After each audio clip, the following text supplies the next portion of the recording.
بسم الله الرحمن الرحيم إذا زلزلت الأرض زلزالها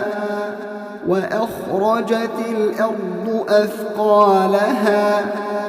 وقال الإنسان ما لها يومئذ تحدث أخبارها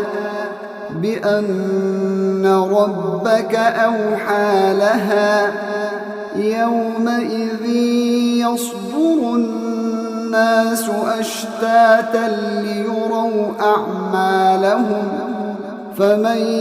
يعمل مثقال ذرة خيرا يره ومن يعمل مثقال ذرة شرا يره.